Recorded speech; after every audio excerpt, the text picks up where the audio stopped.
All right, everyone.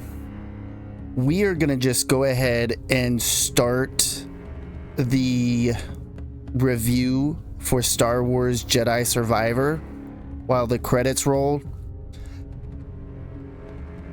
I want to start by telling everybody this is not going to be a good review for this game. What did I think about Star Wars Jedi Survivor? Not very much. The graphics were good. I don't even want to say they were great. They were good when the game wasn't being janky. The lighting was about the same way. A lot of flickering, a lot of like textures. When the light would go on there, you'd see like the flicker, and then the textures would like struggle to be there. The soundtrack, I'd have to say, when it comes to these games, at least the first one and this one, the music was pretty good. I did like the score of the game.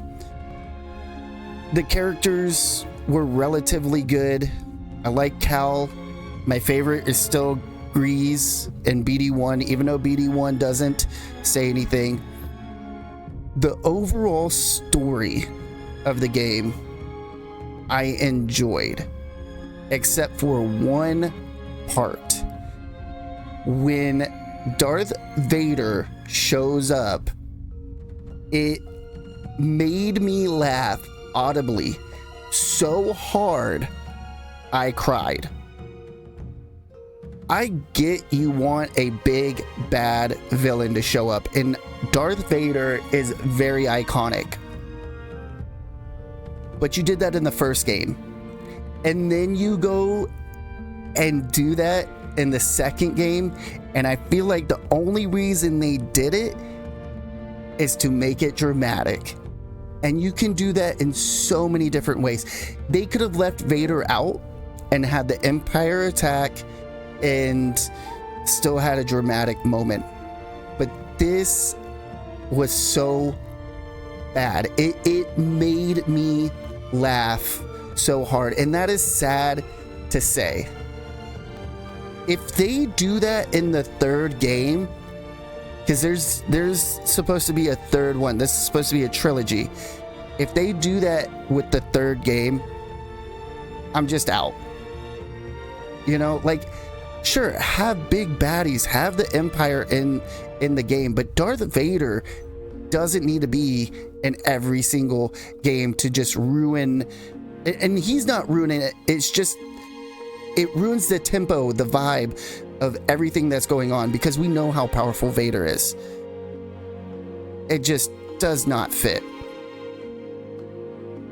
I did enjoy the side quests. We didn't do them all because, you know, as somebody that makes content and trying to fit as much as I can into a stream, it's hard to also throw in some of those side quests.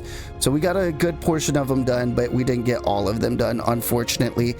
The combat was good until you fought more than one enemy. You could even fight two of them and the combat was good. But as soon as they started like throwing 5, 6, 10 enemies, I felt like they were trying to say, oh, this game is difficult because we threw a bunch of enemies at you, which you should never do that in a video game. Not unless it's like Devil May Cry or something. You're doing like some crazy moves and you're killing multiple enemies, or Dynasty Warriors. Like that's the main premise. But here you're a Jedi, or well, you know, you come from being a Padawan in the first one, and then, you know, you're this Jedi. And I just felt like they were like, oh, see, it's difficult because we threw like 10 enemies at you and they're all shooting blasters at you. So, you know, you're getting staggered. It's like, stop. You can make things difficult by actually making the AI good. Have good AI and you're going to have good combat. FromSoft has done an amazing job at showing how you make a game difficult and having an enemy that is difficult without adding 10, 20 enemies to be like, see? I mean, I just killed it for me. The combat could have been so much fun if it wasn't for the just throwing enemies at you. Just keep throwing them at them. Just, hey, you had 10 enemies to fight, here's another 10, here's another 10, and you do that 3 or 4 times, and it just like, it killed it. It killed the vibe. The first game, I was like, man, this is really fun, I'm really enjoying this combat. And then Respawn just took like a step back from it. I was just like, why? I don't know. Bugs, oh my goodness, let's talk about the bugs of this game. The absolute so if you want to play this game in 60 frames per second, you can, but don't expect to have the audio sync up with their lips, because it's going to slowly desync. They did that in the first one, and how do you go from the first one onto the second one and have the same problem? Now, I get that EA puts a lot of pressure on their developers and push a lot of stuff out. So I don't want to blame the developers too much, but there was a lot wrong with this game that some of the blame does have to go to the developers. Whether it's you don't have good QA testers or game testers, whatever is going on there, hopefully the third one isn't going to struggle. What else? The movement was pretty good. I did enjoy the movement of the game, like how Cal moved and everything. That felt really good. Oh, tutorials during a boss fight. That was that killed a vibe immediately. We had 8 crashes at the very beginning of the game, where you're fighting the 9th sister again. Crashed immediately, and then because they don't do a autosave before you have a boss fight, you have to run all the way back through everything you've done, and hopefully it doesn't crash again. This game came out in 2023, and I'm playing it in 2025, the tail end of 2025, and they have not patched it to stabilize the game that it won't crash.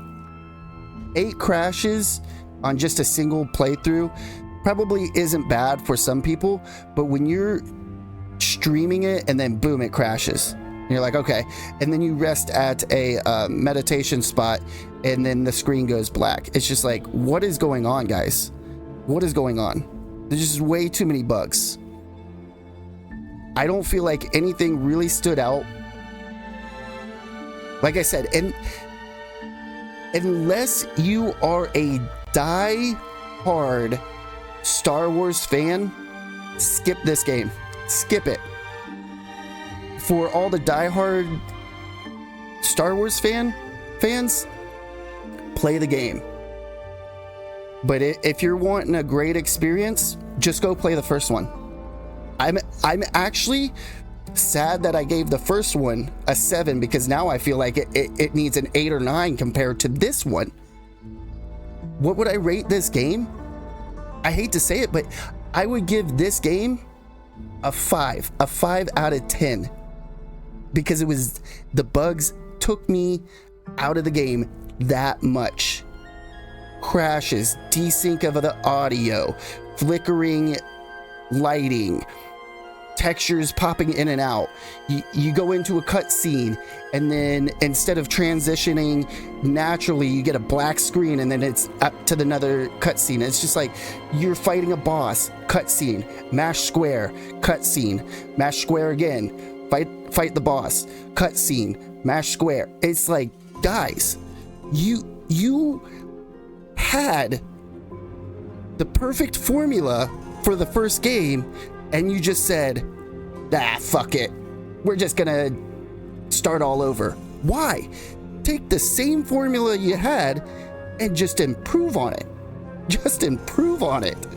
This game, I can't give it any higher than a 5. I'm sorry. Man, it was bad.